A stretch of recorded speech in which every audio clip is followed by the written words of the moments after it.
On today's show, the Cleveland Cavaliers just couldn't quite get it done against the Miami Heat. We'll talk about why and how this all went down on this new episode of Locked On Cavs, your daily look at the Cavaliers.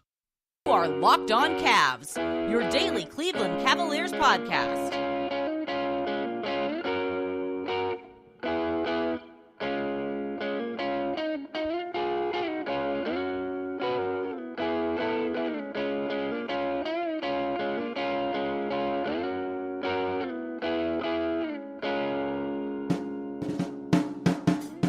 All right, the music you heard on the way in is from our friends at Astro Radio. Check them out on Apple Music or Spotify. This episode is brought to you by FanDuel Sportsbook, official sportsbook of Locked On. Make every moment more. Visit FanDuel.com/LockedOn today to get started. All right, I'm Chris Manning, covering the Cavs and the NBA at large for places like Down UpRocks, the Just Basketball Show, and SB Nation's Fear the Sword. The admin over there is the proprietor, the head honcho, the head rancher at Down Euclid. That's Evan Dammarell. This episode is, as always, produced by the one and only Jake Stevens. Having Cavs Heat Tuesday night in Cleveland, a playoff-like game that, if I'm gonna be honest, I thought the atmosphere could have been a little more playoffy. Didn't think that game really lived up to the kind of the stakes of it, the feel of it. C'est la vie. I think on the court, the play. I'm talking about the crowd. I'm talking about the crowd. The energy in the arena was not playoff-esque whatsoever. Like, it did not. It definitely felt like a Tuesday night game at the end of January, where some fans were there. It was apparently a sellout game, but like at times it just felt like the energy just was not there from the crowd. Yes, but the Cavs lose 100-97, fall to 31-22 on the season, 21-6 at home, and most importantly, are now only 1.5 games up on the Miami Heat, the 5th seed in the East. Box score notes: Evan Mobley led the Cavs 19 points, 9 of 15 from the field, 7 boards, 4 assists. Donovan Mitchell 16, Darius Garland 16, Jared Allen had 14, and you had Caris LeVert adding 14 off of the bench. Kevin Love did not play. Don't really have a ton else about that, but just to know that Kevin Love was a DNP in this game. But Evan, here's where we have, because this was a loss, we have to just start with how they lose and the player side of how they lose. And I think it's that this is because this was a Mitchell Garland night that wasn't good. I think maybe for the first time all season, we saw a version of Garland and Mitchell that just kind of didn't take care of the Cavs, that didn't kind of lift everything up around them. I thought Garland was really pressing. I thought Garland was really kind of forcing, and he picked up 5 fouls. Lately he's been like 9-10 assists versus 1-2 turnovers, and he's at 5 and 3 respectively in this game. The shot making was there. Mitchell just kind of felt like he never got into a rhythm.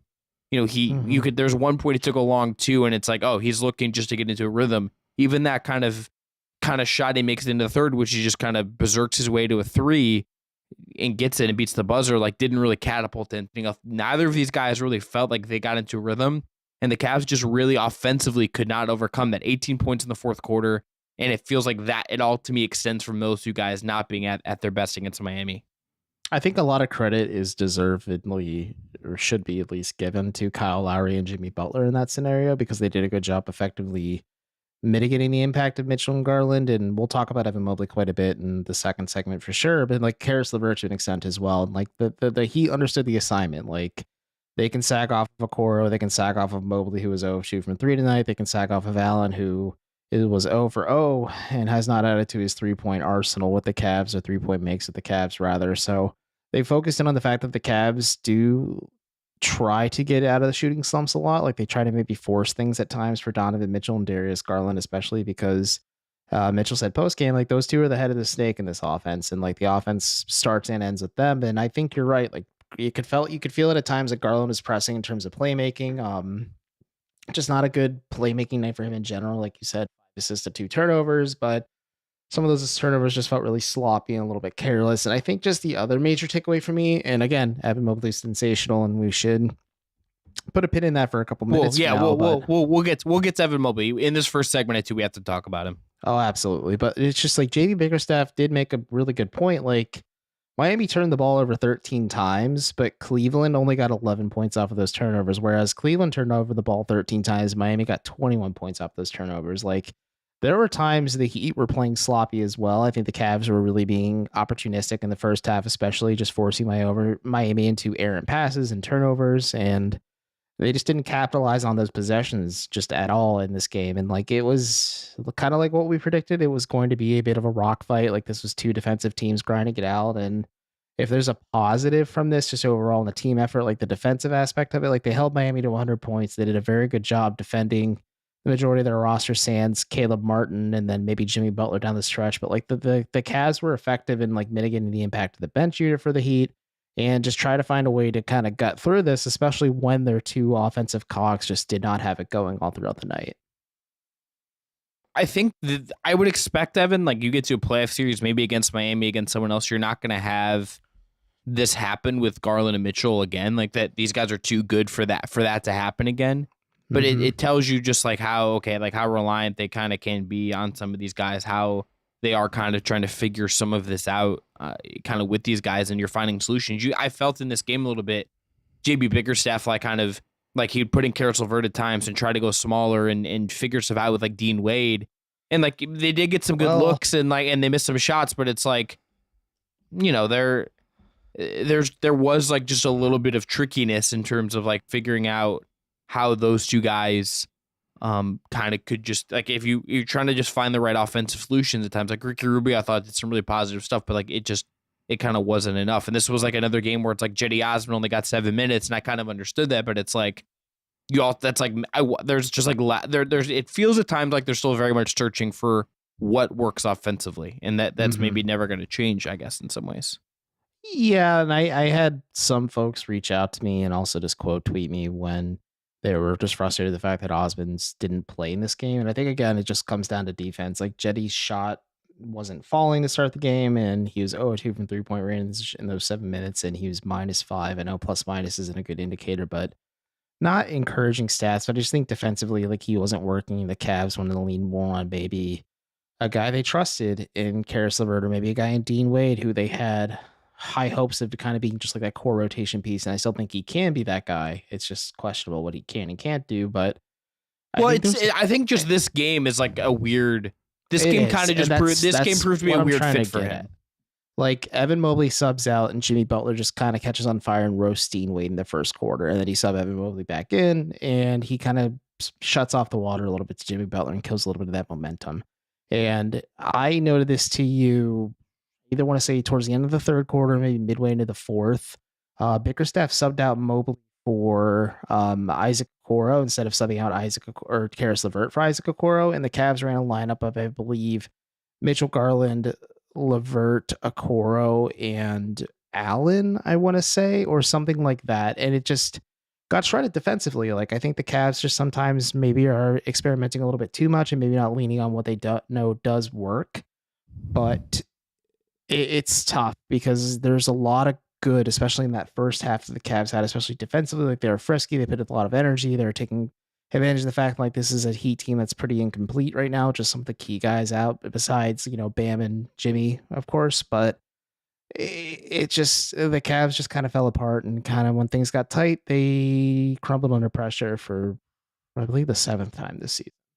Yeah, they're a little bit under 500 in some of these close games. You know, they dealt, I think, pretty well with Jimmy Butler for a lot of this game, but some of the execution late left you a little bit wanting, and Jimmy just kind of got through spots to Mitchell. Then Mitchell got an all right look, considering they had to go the full length of the court at the end of the game to get off a look. They didn't foul him up 3. Salute to the Heat for not fouling up 3. I love when teams don't foul up. But, you know, he doesn't make it, doesn't go in, and they go home with a loss. And I think there's parts of this that I think, like, defensively, this was like a very good Cavs performance in a lot of ways. This was coming in. We talked about this on the Tuesday show. Like, we talked about how these are both really good defensive teams, and this could be a really grimy, gritty game. That this lived up to that. The Heat just kind of handled some of their offensive stuff a little bit better. Some second chance points that gave them some advantages, and that ultimately was enough. All right, we're going to go into break. We're going to come back. We're going to dive into our game awards, and we're going to start with Evan Mobley, because this guy played a sensational defensive game, and it's almost it's really a shame that we didn't get to get around to talking about him in segment 1 because of, I think, how good he was. But first, today's episode is brought to you by FanDuel. This year, the only app you need at your Super Bowl party is FanDuel, America's #1 sportsbook. Look, we're really excited about our new sports betting partner for Locked On because they're the #1 sportsbook in America, and that's FanDuel. And if you're new to FanDuel, that's even better. They have so many great features that make betting on sports fun and easy. Download FanDuel so you can bet on Super Bowl 57 with a no-sweat first bet. You get up to $3,000 back in bonus bets if your first bet doesn't win.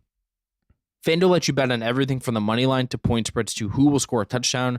Right now, they have the Eagles at 1.5 point favorites in that game. They have Travis Kelce at -125 to score a touchdown in terms of touchdown odds. That's the best odds of any player in the game. Look, the FanDuel Sportsbook app is safe, secure, and super easy to use. Best of all, you can get paid your winnings instantly. Look, I love using FanDuel. It's really easy to use when I need to check odds for games, check the spreads around the NBA in a given night, and it has everything you're looking for in a sportsbook app. If you're an NBA fan specifically, they offer no-sweat same-game parlays on Thursday for TNT primetime nights. So join FanDuel today at FanDuel.com/lockedon to claim your no-sweat first bet on Super Bowl 57. That's FanDuel.com/lockedon. Make every moment more with FanDuel, official sportsbook partner of the NFL. Back here, Locked On Cavs podcast, Chris Manning, Evan Dammarell. Game awards, if you're joining us for the first time, that's going to be MVP, stat of the night, and our play of the night. Evan, MVP is Evan Mobley. No, without a doubt, he is the MVP of this game. He was super impactful on the defensive side of the ball. Like, he started the game defending Jimmy Butler, and we were going to talk about this before, this kind of part of the seams for Cleveland. Like, that's a really smart defensive adjustment. Then you throw Isaac Okoro on Tyler Herro, and you're really cutting off the head, at least perimeter shooting wise and defensive or offensively for Miami. And Mobley was super effective, and he took the challenge head on with Jimmy Butler and like didn't shy away from it whatsoever. And like, there's a lot of key possessions as well where he had like on that defensive play against Bam Adebayo, which is just sensational. And like, you're seeing more and more like the building blocks of the Cavs placed for Evan Mobley, and them just remaining patient with his development start to pay off for them a little bit. Like, you're seeing him be a little bit more dominant with the ball in his hands. You're seeing him kind of get more involved in the offense, more creative ways. Yeah, he was 0-2 from 3-point range tonight, but at least he's taking them. And again, a young Cavs team, but like, this is in the grand scheme, everything encouraging. And the fact that like, you hope Evan Mobley can be the guy who takes you there, and him already kind of showing signs of it, is super, super, super encouraging. I think was just utterly sensational defensively in this game. I thought really flustered Butler. You know, Butler gets him late with a when he rejects a screen or goes through a screen. Mobley has to kind of get through it, and he kind of does Mobley in that sense. But I felt as if Mobley really, for the most part, like did a pretty great job of handling what Jimmy was doing. He flustered him with this in space. He only, I think, fouled. Butler got to the line 15 times, but I think Mobley only fouled him twice. Something like that, like something kind of outrageous. And this was a playoff move from Jimmy Bickerstaff. This was, hey, like, this is a game we really want. This is a game we need to try to win. This is a game where we feel as if we can try and maximize kind of what he is and what he's going to provide us. And putting Okoro like on Hero is like a kind of a good bonus to that, right? Like, you get this situation where you are going to be able to have Okoro do what he does best, defend the point of attack, and Mobley can handle the Butler thing. He can help off and still recover really well on Butler, and he did a great job with it. The other thing here is to go to stat of the night. Evan, what is your stat of the night? My stat of the night goes hand in hand with Evan Mobley's defense on Jimmy Butler. I kind of started tracking it once I noticed that, like, okay, Mobley is not going to stop defending Butler, but he held Jimmy Butler to 25% shooting. Like you said, he did get Mobley in the closing sequence of the game, and like, you can't throw up your hands and just say like, oh, okay. Or even then, the third quarter, he was able to get to the free throw line and force Mobley to foul him. But like, Evan Mobley was just super, super, super effective defensively for Cleveland tonight, and he did his damnedest to shut him down, him as in Jimmy Butler. And then you watch Dean Wade and Karis LeVert get eviscerated. So like, the Heat made a smart adjustment when Mobley was off. They kind of tried to keep Butler on and just let their superstar get rolling in different ways. Yeah, I'm gonna go to the 5 offensive rebounds that Bam Adebayo had in this game. This was a really big deal. This was something that every single one of them felt big to me. Every single one of these offensive rebounds for Miami, it just felt like kind of backbreaking and frustrating for Cleveland. You know, like Miami in this game ends up getting, I think 11 second chance. pulling this up. 11 second chance points to Cleveland's 5. And that was just Bam. Bam was the guy more than Jimmy. I felt more than, kind of anyone on the Cavs radar. Like I thought that they're kind of doing. I thought that really was the guy giving Cleveland fits. It was Jimmy. It was, it was Bam. Like Jimmy did, you had Caleb Martin was 4 or 5 from 3, all that stuff. But like I felt as if Bam was kind of the guy really giving the Cavs fits. It was 4 offensive rebounds, but it like had 11 boards. Was a really, really impactful player in this game. All right, to go to play of the night. Evan, I don't want to talk about this much because it ultimately didn't matter very much, but Karis LeVert did have a really nice chase down block on Victor Oladipo. You have the other one I absolutely would have picked, so I'm gonna let you have the floor. It's just the fact that Evan Mobley again was sensational on the defensive side of the ball, and he walled off Bam Adebayo and forced a 24-second shot clock violation. And like you saw Bam just out there like, what am I supposed to do against this? Because it's just him and a bunch of other guys for the Heat. And Miami's like, all right, Bam, do everything for us on offense. And it was a play call designed for Bam Adebayo. And Mobley read it really, really well and just completely shut it off. And again, super encouraging to see this from a guy in year 2 who many expected to have like more of a dramatic leap at this point in the season. But like you're seeing a lot of it just come together game by game. And you're seeing him like take that next step on the defensive side of the ball. And that's just like a great example of it. He absolutely just like shut off his water on this play. Like it was just like, you're not going anywhere. You're not going to out physical me. We're not going to have any kind of issues kind of navigating some of this. Like it is just going to be like, you're not going anywhere in the post. And like that was like for Mobley, like so much of, I thought even the beauty of him and Jimmy Butler. Like Jimmy Butler is really physical. He is really good at getting into guys' chests and drawing fouls. He did that to other guys in the Cavs in this game. But like one of the things that kind of also happened was you saw him really have to deal with Mobley's length and not knowing how to navigate some of that space. That was a really big difference. And as good as Bam was in this game, like there were times where Mobley gets him and you could see Bam just like hesitating to go in, hesitating to attack in some ways. Like that was a really, really big deal. I didn't necessarily always see that coming, right? Like that wasn't something I would have depended on if I'm Cleveland. And look, the Cavs, I think, kind of struggled with some of the Bam slipping. There's some things to work out there, but if you're them, I think you feel very, very good about just how Mobley played defensively. And like I really think this is something I think when we get to the All-Star break, we're gonna do some more on this. But I think Mobley's having something of a leap right now. And these are kind of the games where you're just like, this guy is an outrageous defender. I think at the end of the year, this is a guy that is absolutely going to have like a very real case to be in the All NBA situation. I think he's all defense, not all NBA. I think like there's going to be an all defensive team level season from Evan Mobley once we get to the interior, and I'm really curious to see where he's going to end up. I agree with you. I think he's putting together an all defensive caliber season, and moments like this like really like crystallize that moment too. And it's curious to see like how is he going to be a high impact player in the playoffs. And obviously we don't want to get too far ahead of it. And like Evan Mobley was the MVP and the highlight of this Cavs defensive effort tonight. But like across the board, the Cavs played very good defense up until maybe the last closing moments of the game where the Heat kind of pulled away a bit. And then you watched the Cavs struggle offensively to execute. Like Donovan Mitchell admitted that 3-point attempt he took at the end of the game, he expected the Heat to foul him in that scenario too. Or maybe he tried to foul bait a little bit to get to the free throw line, or at least foul him and just force him to shoot 2 free throws instead. But I don't know. Like the Cavs should probably feel disappointed and discouraged by this loss. It wasn't a great win or a great like there isn't a lot of positives from it, but like I guess the one positive you can take from it is 1, Evan Mobley is sensational defensively, and 2, this team played very good defense against another very good defensive team that is only a few years removed from playing in the NBA Finals. Yeah, and look, these are the kind of teams you might have to beat in the playoffs. Like this is the kind of game Cleveland could absolutely get in the playoffs. And something they talked about post game that I think is very fair and reasonable is that like they still are growing into some of this. Donovan Mitchell is really the one guy in this group that has been through some of these things, and the rest of this group hasn't yet. Like the play-in tournament was the closest thing they've had. And Garland didn't come to the podium post game. I know he spoke in the locker room and he spoke, that was on Bally. I wonder if like for him, incredibly brief apparently. Yeah, which like I get, that's fine. I don't really begrudge anyone for that. But I wonder if this is one of those games where it's like, hey, like I was like so like amped up and pressing for this one and it kind of got out of hand a little bit. But let's go into one more break. I want to thank everyone again for making us your first listen every day. For your next listen, may I suggest Locked On Sports Today? It's the biggest stories of the day, plus instant reactions, big game recaps, and the take of the day. That is available on the Odyssey app, YouTube, and wherever you get your podcasts. Now, today's episode is brought to you by Built Bar. Look, if you're looking for a delicious treat, but you don't want all the fat and the calories, then you got to try Built Bar. Every single morning, Evan, I get up, I go work out.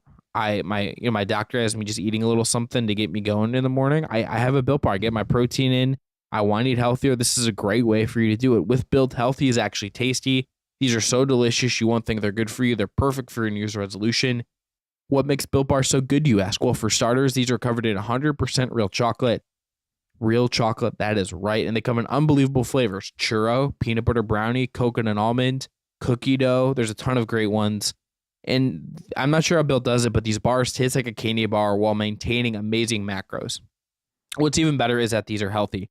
Only 130 calories with only 4 grams of sugar and a whopping 17 grams of protein. And now you don't even need to wait to get a box. For years, we've been telling you about ordering your Built Bars at Built.com. Now you can get them at your local Walmart or Sam's Club. That's right. Head to your nearest Walmart today and walk to the pharmacy section and grab yourself a box of Built Bars. You can get a 4-box of cookies and cream, double chocolate, or coconut puffs. And if you're close to a Sam's Club, run in and grab a 13-bar box with 2 hit flavors, brownie batter and churro. Thank us later. All right, last segment, Locked On Cavs podcast. Chris Manning and Evan Dammarell. Let's finish up a little bit of Cavs Heat notes. I want to ask you a kind of an open-ended question, and this is something I found myself thinking about more than I would have expected coming into this game, but we're near the trade deadline. You know, the Cavs are trying to figure out what they are. So I ask you, Evan, what did you make of Karis LeVert in this game? You saw the duality of Karis LeVert and what the Cavs want him to be on full display tonight, and also what he is as a player. JB Bickerstaff benched LeVert because he wasn't getting enough shot opportunities starting next to Darius Garland and Donovan Mitchell, and you saw plenty of shot opportunities from LeVert tonight. He was 5 of 12 on the floor. He had the 4th most shot attempts, period. He shot the ball more than Jared Allen did. In this game, you saw him playing a lot of crunch time minutes as that pseudo 6-man for the Cavs, and you saw some good. Like, you saw him take advantage of that buzzer-beating 3 in the first quarter, but he's just not taking advantage of the clean looks he's getting on the perimeter. I think defenses are kind of expecting him to be hit or miss from beyond the arc. You're seeing him kind of throw up some sloppy shots. You're seeing him kind of be careless of the ball at times, but there are also instances where he can get you a couple quick buckets where you're like, okay, it makes sense, but it's tough. And like you said, leading up to the trade deadline, it's tricky because this is probably Cleveland's key trade chip just because of the contract Karis LeVert possesses. But the fact that just like right now, you have Donovan Mitchell, you have Darius Garland, you have Ricky Rubio back out there now too. Like, you have enough ball handling, and just LeVert needs the ball in his hands to be functional. It's just tough to kind of see how he fits in the grand scheme of this Cavs team right now, just especially with the deadline looming over our shoulders like it is. But you got the full taste of it. Like, he wasn't great defensively. You saw him be careless of the ball, maybe be dribble the air out of the ball too much. You saw him taking a lot of shots, which is what JB Bickerstaff wanted when he put him on the bench in the first place. So I agree with you that it's a duality thing. I agree with you that it is this thing that is a little bit split, a little bit kind of tough with LeVert. I there's things in this game that I thought he did really, really well. I thought at times, he's taking the threes you want him to take. Right, like he's only 2 of 6, but like, hey, like you can ride with that a little bit, like that's all right. He beat Bam Adebayo on an attack at one point. You're like, okay, that's really good. He's moving, he's doing some of the things you really want him to do to kind of fit in. And then there's times where it's like you see him making defensive mistakes, you see him kind of being not always in the right place, maybe not moving enough. You could see JB Bickerstaff at times kind of getting hit, trying to point him in a different direction. Defensively, like, he just kind of really didn't totally hold up to some of this. Had a costly turnover in this game. I don't always put a ton of weight in this single game plus minus, but that doesn't reflect on him well either. I come away just being like, this was a very kind of perfect Karis LeVert game. And if you told me that you thought that like a kind of a Josh Richardson wing helped them more than a Karis LeVert type of wing, I don't know if I would disagree with you. I also I'm like, there are clearly things he does that help and give them a little bit of variety that they probably need. It's just there's just things that are just like it just leaves you a little bit just kind of wanting for a little bit more from him. And it's clear that this is just like an imperfect fit. But any wing they're gonna get is an imperfect fit. But I wonder if this is like the right kind of imperfect. That's a fair question. Is it the right fit for this Cavs squad? I don't think it is right now. I mean, unless like maybe Kobe Altman and the Cavs front office works within the margins and somehow Karis LeVert's still here after the deadline, which would be shocking to me because again, he's like one of their top trade chips just at the end of the day. But I don't know. I just like I understand the appeal of Karis LeVert. He is a bigger wing type player who can play 2 or 3.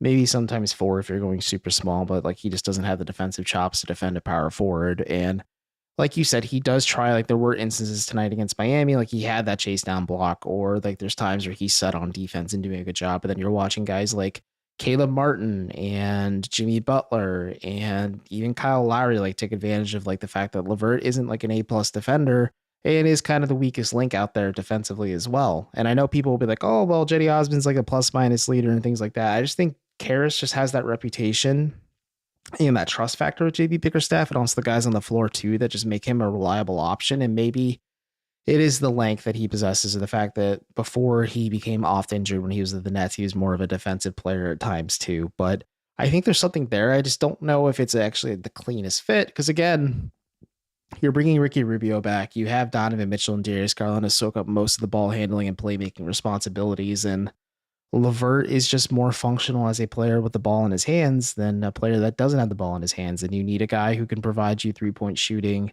and be more of a reliable offensive threat when he doesn't have the ball in his hands. Like, I'm not saying like Isaac Okoro at the end of the day, but maybe like Dean Wade as well. Like Dean Wade's a pretty low usage guy. Like he gets a lot of shot opportunities. Like you saw him make a Dean Wade and make a couple questionable plays against Miami at times tonight, but like he provides you at least that spacing. And, you know, like if he gets a clean look, he's going to take it. And you think he's probably going to make it more likely than LeVert does. So it's a fair question. Does he fit? I don't think he fits in like the grand scheme of this Cavs team currently. And then, like you said, there's no clear wing on the market. Like the pie in the sky, it's OG Anunoby at this point. You're not, like, I mean, that's not even not happening. That's like you took like a bunch of mushrooms and you're like tripping out and you like, or you have the 2K override. Say like you're on 2K, you have the override or you finesse the system like some folks do where you just backload it with so many second round picks that will never exist that the AI is tricked into thinking, wow, we're getting a huge value on this one. But that's just not how it works. And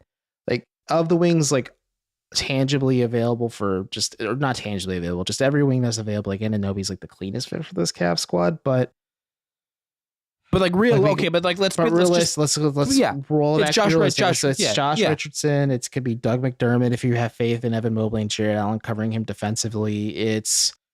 Maybe it's Jay Crowder just because of the defensive upside, and maybe it's just like he has that to kind of mitigate some of the offensive wrinkles and spacing issues he has. But I don't care if LeVert's the cleanest fit, and he just kind of stopped being the cleanest fit for this Cavs team as soon as they got Donovan Mitchell, and it became more pressing to say, like, listen, we gave up a lot of shooting by giving Larry Markkinen into the Jazz. Yes, we're getting a lot of it back with Donovan Mitchell, but we still need a little bit more of it, especially when Kevin Love is now a DNP coach's decision candidate. His thumb is still bothering him with his shooting mechanics. Yeah, and we'll see where that goes with Kevin Love going forward. The other thing I want to say about this game, lastly, is I thought Isaac Okoro again played really well. Like I know 5 points, 2 of 4 from the field, 1 of 2 from 3, makes the one corner 3, which was a nice get for him. What I do just think and feel for him in a way with this is I felt like he did a great job on Tyler Hero.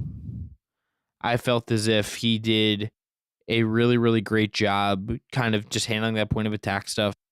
He's had 4 assists. He was moving the ball well. I thought the Cavs at their absolute best in this game were having Evan Mobley and Isaac Okoro on the floor together, with Mobley defending Jimmy Butler and Okoro defending Tyler Hero. That is when the Cavs were at their most functional in this game in so many ways. I don't always know what to make of that, right? Like I don't totally always know, like, hey, like, you know, this is like what that means or whatever. And like, you know, it's not as simple as just those two guys as a duo, but I thought like that was the best and most comfortable they looked And like in another world where Mitchell's a little bit more on, makes 2 more of his threes, the free throw disparity is a little bit different, whatever. Like this is a game Cleveland absolutely could have won if things had just broken a little bit differently. But Evan, let's wrap it up there. Let's wrap up this episode of Locked On Cavs. Any final last thoughts before we officially dip out? No, check out the Just Basketball podcast. Check out the Down Euclid website newsletter. Don't get too caught up in this loss because, folks, the Cavs are back on Thursday on national TV against John Morant and the Memphis Grizzlies. Yeah, well, Thursday show that we have coming out tomorrow is going to be looking at the All-Star cases for a couple of Cleveland Cavaliers. That is obviously Evan Mobley, that is Darius Garland, and that is Jared Allen. Donovan Mitchell's obviously going, and he's going to start. But we have to discuss these other guys and look at what they kind of look like and what is going on with them. But until we get to that, this has been Locked On Cavs for Wednesday, February 1st. Yeah, we're in February. For your next listen today, check out Game to Game NBA. Every moment, every top performance, every result. Locked On Game covers every game from across the NBA with local analysis, such only Locked On can deliver.